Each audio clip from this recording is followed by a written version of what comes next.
नमस्कार मित्रों, मैं आशीष नाइक जॉब गुरु पे आप सबका स्वागत करता हूं। अभी तक हम लोगों ने चैनल की जो श्रृंखला हमारी चल रही है कि जिन लोगों को जॉब नहीं है वो लोग जॉब कैसे प्राप्त करें, किन चीजों को सोचना जरूरी है जिससे आपको जॉब मिलेगा। और केवल मिलने की नहीं बात हो रही है, यहाँ पर गारंटी की बात हो रही है। जॉब गारंटी के साथ कैसे मिलेगा, तो जो मैं बता रहा हूँ वो सभी वीडियोस को आपको देखना है और समझना है, आपके नोट्स बनाने हैं और रोज उसकी रिहर्सल करनी है, इंप्लीमेंट करना है, रोज इंप्लीमेंट करना है। ठीक है, तो पिछले वीडियो में हम लोगों ने देखा कि अगर आप किसी जॉब के इंटरव्यू के लिए गए तो वहां पर पहला क्वेश्चन होता है अबाउट योरसेल्फ, आप मुझे अपने बारे में बताओ। तो इसके ऊपर हम लोगों ने बहुत गहन चर्चा की, बहुत सिस्टमैटिक अप्रोच देखा कि किस तरह से आप इस एक सवाल के जवाब से ही आपका चांस इतना बढ़ जाता है कि आपको जॉब मिलने के लिए वो सामने वाला फेवरेबल कंडीशन में आ जाता है, इंटरव्यू लेने वाला। तो आप देखो, ये चैनल है केवल और केवल इंटरव्यू लेने वाला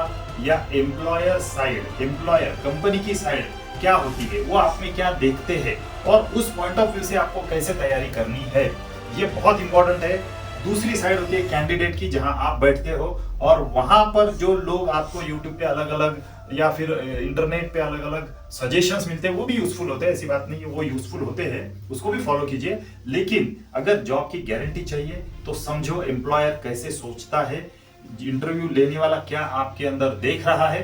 तो इस श्रृंखला में आज का टॉपिक है हमारा कि किसी भी सब्जेक्ट में डीप में जाना, किसी भी सब्जेक्ट का डिटेल नॉलेज होना, किसी भी सब्जेक्ट का प्रैक्टिकल नॉलेज होना कितना महत्वपूर्ण है। और आपको सबको वो नॉलेज होता ही होता है, लेकिन आपको पता नहीं है, आपको समझ नहीं आता कि उसके बारे में दुनिया को कैसे बताए, स्पेशली इंटरव्यू लेने वाले को कैसे बताए ताकि वो इंप्रेस हो जाए। इंप्रेस होने पर देखो फाइनली करना क्या है, आपको इंटरव्यू के टेबल पे बैठने के बाद आपको मुंह से जो शब्द निकलेगा उससे आपके सामने वाले पे इंप्रेशन बनाते जाना है। हर सेंटेंस, हर वर्ड आप जो बोल रहे हो वो आपके या तो कोई पॉइंट को प्लस कर रहा है या कुछ पॉइंट्स को माइनस कर रहा है। अगर लगातार माइनस माइनस माइनस वाली चीजें निकल रही है तो भाई साहब सॉरी, कौन सा जॉब मिल सकता है आपको। तो हम लोग यहाँ पर तैयारी करेंगे, जितने भी वर्ड, जितने भी सेंटेंसेस आप बोलोगे सब plus plus plus plus points मिलने वाले होने चाहिए। तो चलिए, किसी भी विषय का सखोल ज्ञान, डिटेल नॉलेज कितना महत्वपूर्ण है, इस आज के टॉपिक में देखते हैं। ये वीडियो में ज्यादा लंबा नहीं करूंगा, लेकिन अगर इस वीडियो में आपको कुछ और सवालों के जवाबों की जरूरत है तो आप सबको नीचे कमेंट्स में लिखना है। मैं आपके कमेंट्स जरूर पढ़ूंगा और आपके कमेंट्स को मैं आंसर भी करूंगा या फिर उसके ऊपर नया वीडियो भी बनाऊंगा। तो सवाल पूछते रहना आपकी फर्ज है, जवाब देता रहूंगा ताकि गारंटी आपको मिले जॉब लेने की।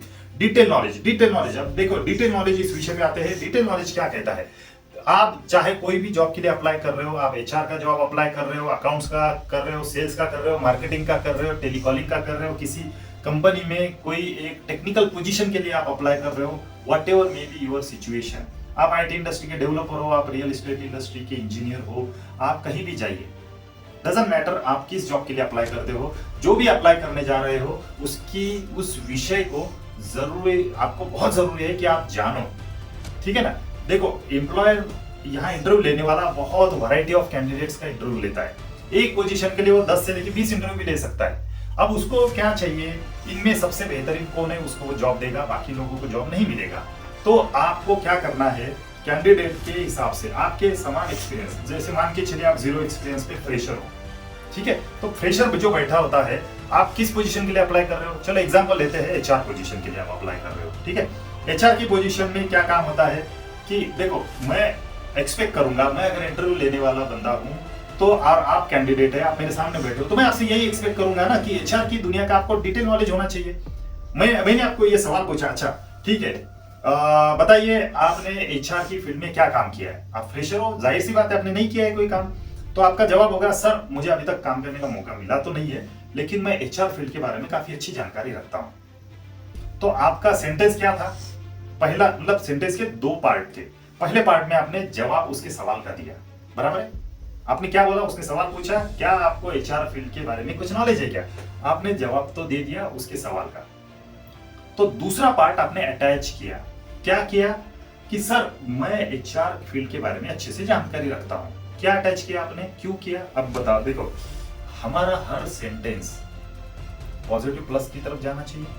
और मैं चाहता हूं आप जवाब देते समय कुछ इस तरह से जवाब दें कि आपका सेंटेंस का या आपके जो भी आप 4 सेंटेंस बोलोगे उसका लास्ट का पार्ट आप उस दिशा में ले जाइए इंटरव्यू लेने वाले को जिस दिशा में आपकी स्ट्रेंथ है, जिस दिशा में आपकी स्ट्रेंथ है। अब मैं ऐसा मानकर चलता हूं कि आप HR job, account job, sales job market किसी चीज के लिए भी अप्लाई कर रहे हो, वहां आपको प्राय थोड़ा बहुत क्यों ना हो, थ्योरेटिकल क्यों ना हो, इंटरव्यू इंटरनेट से लिया हुआ क्यों ना हो, वो नॉलेज तो कम से कम होना चाहिए। ये नहीं होना चाहिए कि आप जाके बैठे नहीं सर मुझे तो एचआर का कुछ भी नहीं नॉलेज। अरे भाई तुम नॉलेज नहीं तो आया क्यों? Why are you applying for HR position? HR का फुल फॉर्म तो आता है क्या? ऐसा नहीं होता है, आपको कुछ ना कुछ उस दिशा में बोलना जरूरी होता है। तो अभी आपने क्या किया, आंसर कैसे दिया?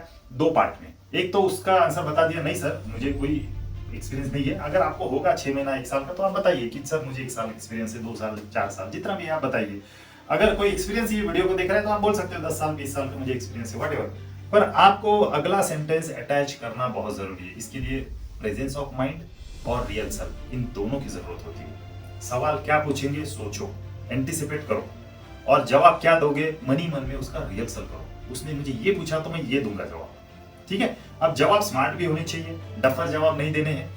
इसमें बोल दिया आपने कि मुझे एचआर का सर अच्छी खासी जानकारी रखता हूँ, फ्रेशर्स के लिए मैं बता रहा हूँ ये, ठीक है। अब उसी को हम लोग आगे, अच्छा वो पूछेगा अच्छा एचआर की क्या जानकारी रखते हो बताओ, पूछ लिया उसने, और वो आपके सेंटेंस के सेकंड हाफ को लेकर सवाल आपको पूछ रहा है, मतलब आप जीत गए।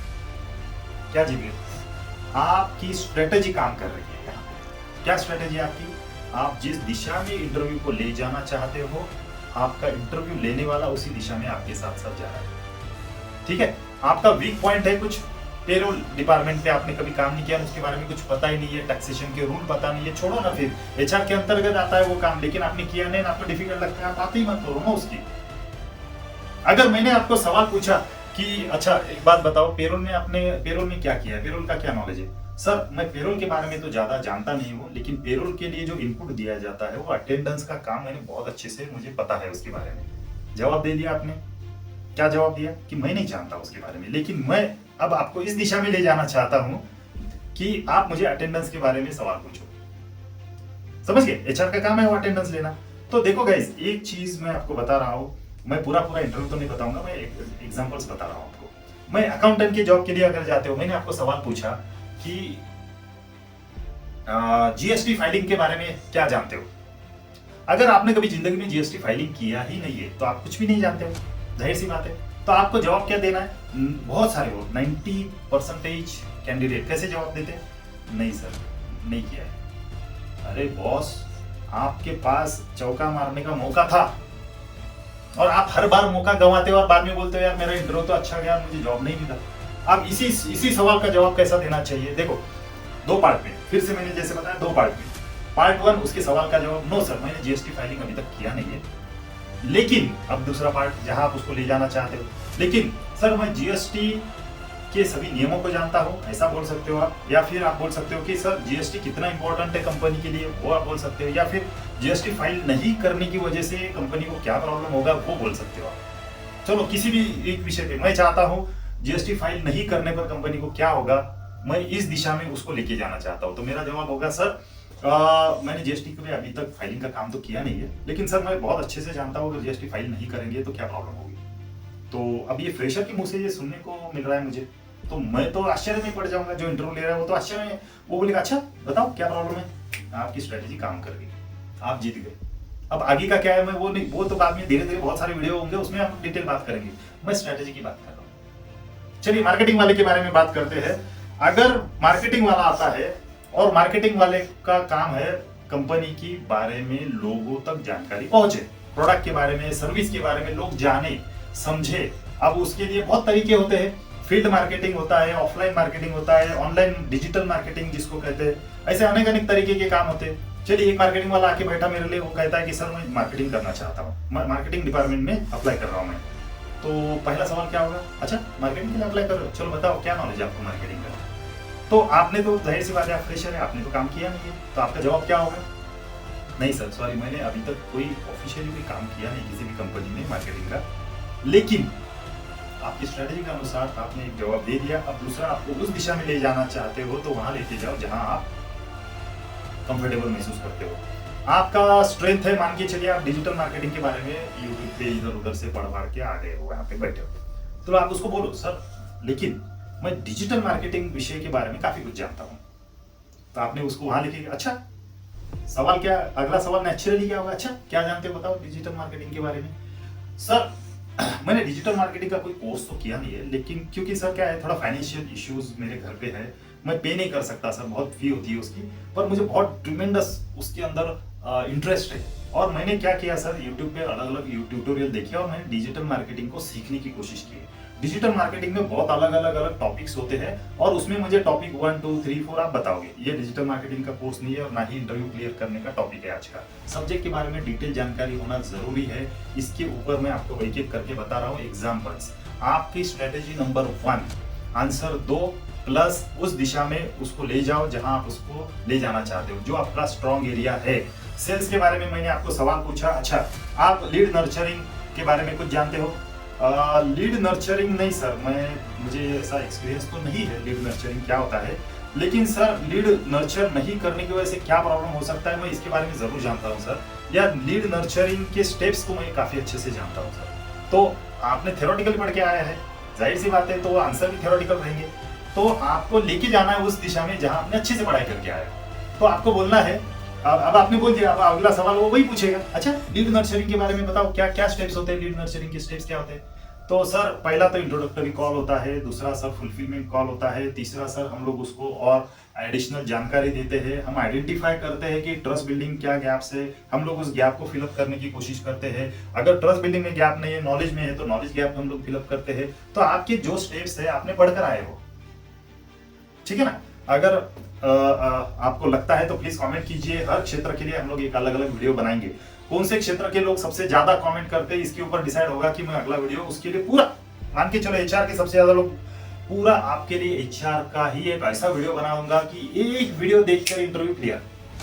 ठीक है, चलो अभी डिटेल नॉलेज के बारे में एक अगली स्ट्रेटेजी क्या होती है।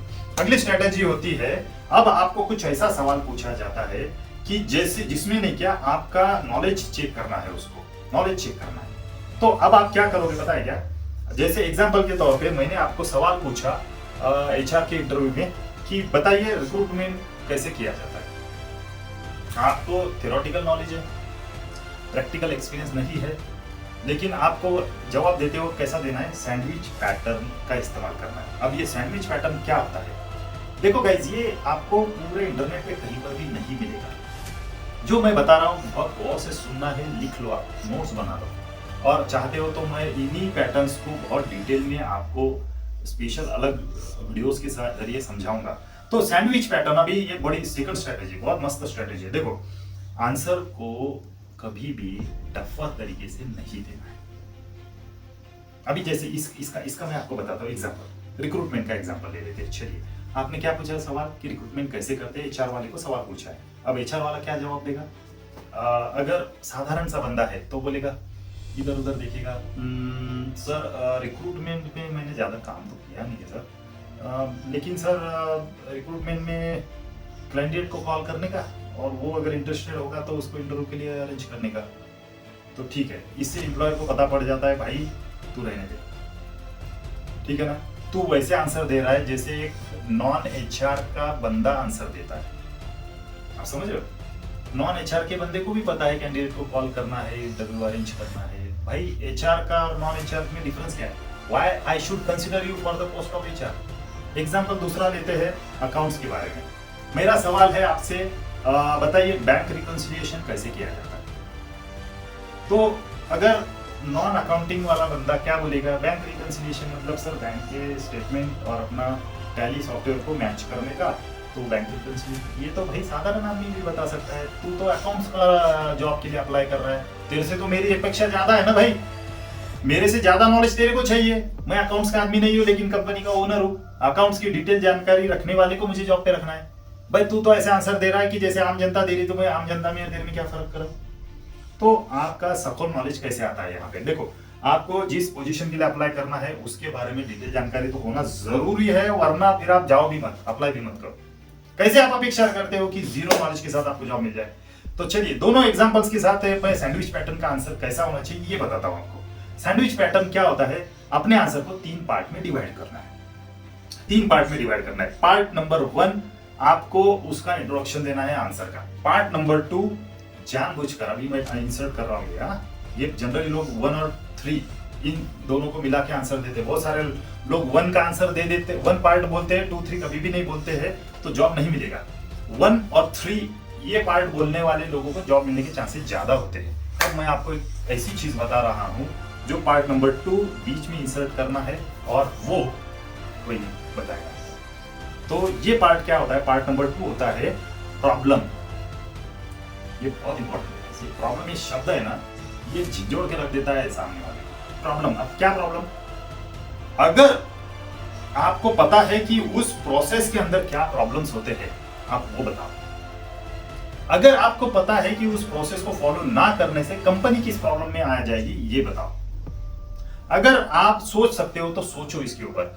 हजारों तरीके से गूगल रिसर्च करो, चैट जीपीटी रिसर्च करो, आप पूछो सवाल पूछो और प्रॉब्लम्स को लिखो। आप 4 प्रॉब्लम भी अगर याद करके आते हो तो सफिशिएंट है, ये बहुत सफिशिएंट है।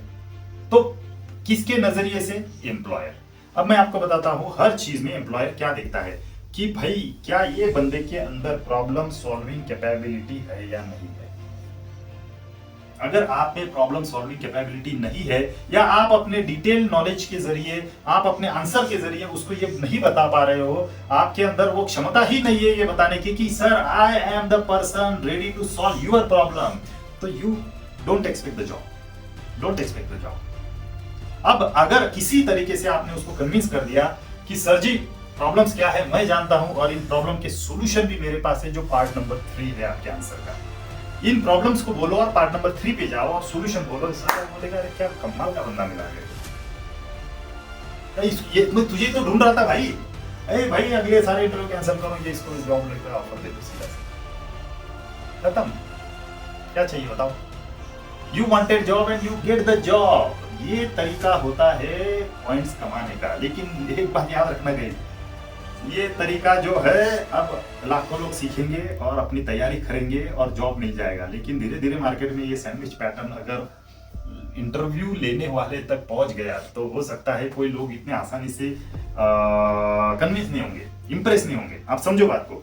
कुछ बड़े टफ टू क्रैक होते हैं, बोला क्या? इंटरव्यू लेने वाला आदमी बहुत सोचता है, वो भाई देखता है ना ये अभी और क्या क्या देखता है। इसके तो आप 25 वीडियो आने वाले, आपको बने रहना है तभी आप जान पाओगे। 24 वीडियो का सारा इंप्लीमेंटेशन कर गए, 25वें वीडियो में पता नहीं कौन सी इंपॉर्टेंट बात आपने मिस कर दी। तो सब कुछ करने के बाद मेरे को नहीं बोलना कि भाई मैंने सर आपने जो बोला सब किया। भाई साहब प्लीज बने रहो, सवाल पूछो। हो सकता है मैं इन सबको बाद में जाके एक ही वीडियो में दे दूं आपको 25 के 25 आइटम।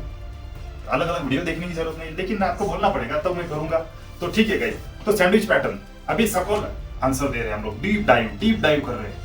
अब रिक्रूटमेंट के बारे में आप क्या जानते हो? तो पार्ट नंबर 1 2 3 कैसे आंसर होगा देखो। Part number 1 introduction part. Sir recruitment में is the very very important activity in the organisation. किसी भी कंपनी के लिए बहुत महत्वपूर्ण होती है, क्योंकि सर रिक्रूटमेंट हम लोग करते हैं टीम बनाने के लिए। और टीम बनाने के लिए अगर मुझे सबसे काबिल लोग अगर नहीं मिले तो मेरा टीम का आउटपुट अच्छा नहीं होगा। ठीक है, तो टीम बनाने के लिए मुझे एक प्रॉपर प्रोसेस के जरिए जाना पड़ेगा।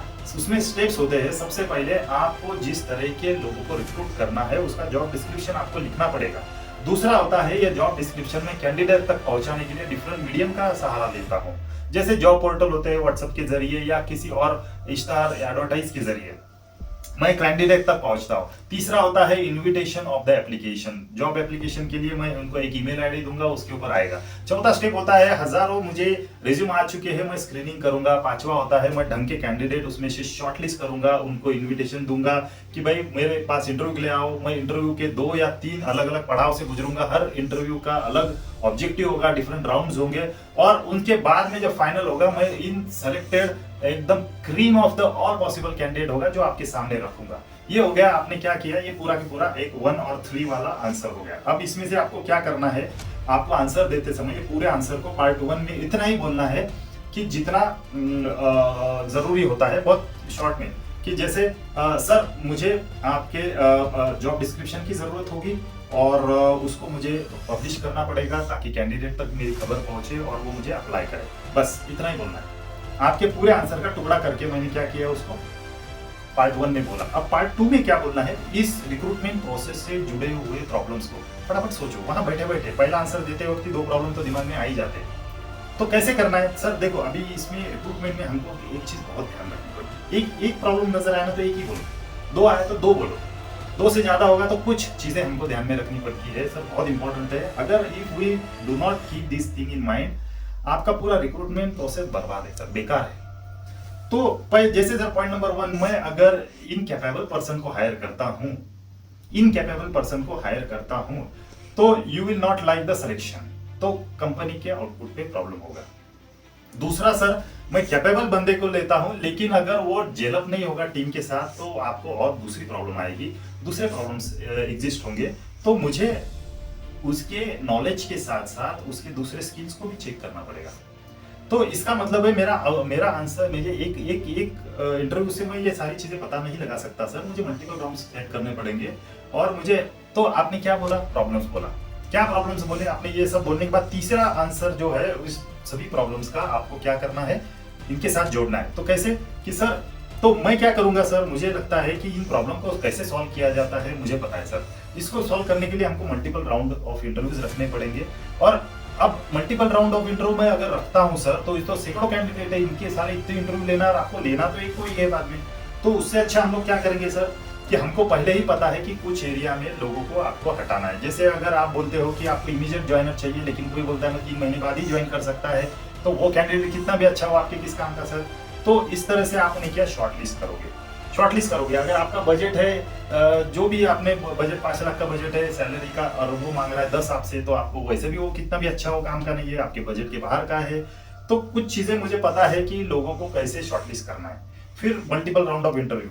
तो ये मुझे लगता है सर रिक्रूटमेंट को हम लोगों को नहीं क्या बहुत सिस्टमेटिकली मैनेज करना पड़ेगा, तब जाके आपको परफेक्ट आउटपुट आएगा। समझ गए आप लोग कि इस तीन सैंडविच पैटर्न में अब इतना सटल होना चाहिए। सटल का मतलब क्या होता है, सटल मतलब सूक्ष्म तरीके से ट्रांजिशन करना। पार्ट 1 से 2 पे कब गए किसी को पता नहीं चला, 2 से 3 पे गए कब पता नहीं चला, लेकिन आपको पता है।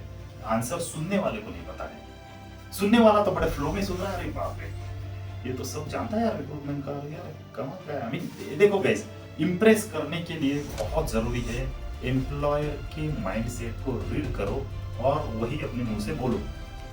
एम्प्लॉयर आपका सिलेक्शन क्यों कर रहा है, क्योंकि वो परेशान है किसी काम में, अपने ऑफिस के अंदर पीछे वो परेशान है। वो परेशानी को सॉल्व करने वाले बंदे की जरूरत है उसको, ना कि परेशानी को बढ़ाने वाला, या फिर ऐसा बंदा जो आए लेकिन परेशानी वैसे ही रहे। तो वो क्या कर रहा है, वो कोशिश कर रहा है, वो आइडेंटिफाई कर रहा है। उसको पता नहीं है, कई बार नहीं पता होता है कि मैं क्या पूछूं तो मुझे आइडेंटिफाई होगा। लेकिन अब आपको पता पड़ चुका है, अब आपको पता पड़ चुका है कि वो किसी प्रॉब्लम के सॉल्यूशन के लिए आपको हायर करने आया है। समझ गया। तो इसी तरह के आंसर्स आप अलग अलग जगह दे सकते हो। अकाउंटिंग का एग्जांपल ले लेते हैं, आप फ्रेशर हो, आप अकाउंटिंग के लिए ट्राई कर रहे हो और सवाल आपको पूछा जाता है कि भाई साहब आप मुझे बताइए बैलेंस शीट क्रिएट करने की पूरी प्रोसेस के बारे में मुझे अच्छे से समझाओ। बराबर है, सिंपल। तो आपका आंसर होगा, जो भी आंसर है डिटेल आंसर आपको पता होना चाहिए। उसके 2 टुकड़े करेंगे, फर्स्ट हाफ उसको पार्ट नंबर 1 पे रखेंगे, बीच में घुसाएंगे प्रॉब्लम, लास्ट में होगा अंतिम पार्ट, ठीक है, जो प्रॉब्लम के सॉल्यूशंस को भी बताता है और अब आपके पूरे आंसर्स को भी कवर करता है। अभी इसी प्रोसेस को आप कैसे बताओगे सर, बैलेंस शीट बनाने से पहले सबसे पहले बहुत इंपॉर्टेंट होता है बुक कीपिंग। हमको पता रखना पड़ता है कि इनकम और एक्सपेंसेस को बहुत ही बढ़िया तरीके से और रेगुलर बेसिस पे रिकॉर्ड करना जरूरी है कंपनी के अंदर। तो बुक कीपिंग की प्रोसेस में सर आप रजिस्टर मैन्युअली भी कर सकते हो, लेकिन आजकल टैली जैसे सॉफ्टवेयर ज्यादा प्रचलित है मुझे लगता है, और मैं टैली का कोर्स करके आया हूँ सर। मैं टैली के अंदर बहुत काम करके मुझे पता है, आई एम कॉन्फिडेंट कि मैं टैली में सारे बुक कीपिंग के एंट्री कर सकता हूँ सर। सही मायने में क्रेडिट और डेबिट अगर आप करते हो तो बहुत बढ़िया तरीके से बुक कीपिंग हो जाता है। पार्ट 1 खत्म, अचानक से आप पार्ट 2 पे जा रहे हो, आपको पता है कि आप 1 खत्म करके 2 पे जा रहे हो, लेकिन सामने वाले को पता नहीं। फ्लो में आप बोलते जा रहे हो, फ्लो में आपने बोल दिया कि अगर सर ये प्रॉपरली अगर मैं रेगुलर बेसिस पे नहीं करूं तो बहुत बड़े बड़े प्रॉब्लम्स आ जाते हैं, जो मैंने सुना है। और मैं सीए के पास भी काम किया हूं, मेरे सीनियर अकाउंटेंट्स भी यही बोलते हैं, हमारे क्लास में पढ़ाने वाले टीचर भी सबके मुंह से मैंने ये प्रॉब्लम्स को सुना है सर कि अगर आपने रेगुलर बेसिस पे नहीं किया तो बैंक रिकंसिलिएशन में प्रॉब्लम आता है आगे जाके, आपको याद नहीं रहती बहुत सारी चीज़ें कि पेमेंट कहाँ से आया, ये पार्टी का नाम क्या है, कितने रुपए दिए थे उसने, जीएसटी फाइल नहीं किया था, टीडीएस फाइल किया था, नहीं किया था। ये सारी चीज़ें हम लोग अगर प्रॉपर मेंटेन नहीं करेंगे तो भूल जाते हैं। भूलने की वजह से कंपनी को खामखा पेनल्टी भरनी पड़ती है, इंटरेस्ट भरना पड़ता है, फाइन लगता है। वो कंप्लायंसेस का प्रॉब्लम अलग है, लेकिन आप अंतिम जाके बैलेंस शीट बनाने में वक्त भी आपको बहुत दिक्कतें आती है। पार्ट 2 खत्म हो गया, प्रॉब्लम बता दी। अब आइए पार्ट नंबर 3 पे। अब आपको बोलना है सर इसलिए मैं तो सर अगर मैंने कुछ आपके कंपनी में अगर मुझे मौका मिलता है काम करने का तो मैं तो बस एक ही चीज करूंगा सर, रेगुलर, सिस्टमैटिक और परफेक्ट, इन 3 चीजों पे मैं फोकस करूंगा सर। रेगुलर सारे के सारे अटेंडेंस करूंगा, सिस्टमैटिक मतलब हर एक्सपेंस को प्रॉपर हेड के अंदर लिखना जरूरी है। अगर हेड खराब तरीके से डिफाइन किए होंगे तो बैलेंस शीट में प्रॉब्लम आता है। और तीसरा क्या आता है सर, परफेक्ट मतलब नियम के अनुसार। अगर आपको पता है कि इतने तारीख को जीएसटी भरना है, इतने तारीख को टीडीएस भरना है, इतने तारीख को प्रोविडेंट फंड भरना है, तो वो तारीख मिस नहीं करना है। तो पेमेंट कैलेंडर, कंप्लायंस कैलेंडर में बनाता हूँ सर, और फिर इन चीजों से गुजरते हुए बैलेंस शीट के पास जब हम लोग जाते हैं तो एकदम सही मायने में आपको बैलेंस शीट नजर आती है। बैलेंस शीट में मेरे को फोकस करना है सर, मेरे पास असेट क्या है, मेरा डिप्रिसिएशन क्या है, ताकि मेरा मैक्सिमम प्रॉफिट नजर आए। तो अंतिम गोल क्या है, हम लोग उसके बेसिस पे हम लोग बैलेंस शीट को फोकस तैयार करते हैं। तो आप बताइए सर, आई होप कि आपको अच्छा लगा। तो इस तरह से आपको आंसर देना है। आपने पार्ट 1, 2, 3 कर दिया। ये बहुत ही नायाब तरीका है, ये टाइम टेस्टेड है। मैंने अपने जीवन में 18,000 से ज़्यादा इंटरव्यू लिए हैं, 50,000 से ज़्यादा कैंडिडेट को स्क्रीनिंग किया है। मैं ज़्यादा ही किया होगा मुझे पता नहीं, लेकिन मुझे ऐसा लगता है मैं जो फिक्स गारंटेड फिगर है वो मैं आपको बताऊँ, हो सकता है इससे भी कहीं ज़्यादा मैंने किया होगा। 25 साल से आईटी इंडस्ट्री में मैं यही काम करते आ रहा हूँ, और आशा करता हूँ कि जो मैंने अभी तक आपको बताया आपको यूजफुल लगा। और अगर आप इसको रियल इम्प्लीमेंट करोगे, रियल प्रैक्टिस करोगे, रिहर्सल करोगे, तो आपको जॉब मिलना ही मिलना है। कैसे नहीं मिलेगा आपको जॉब?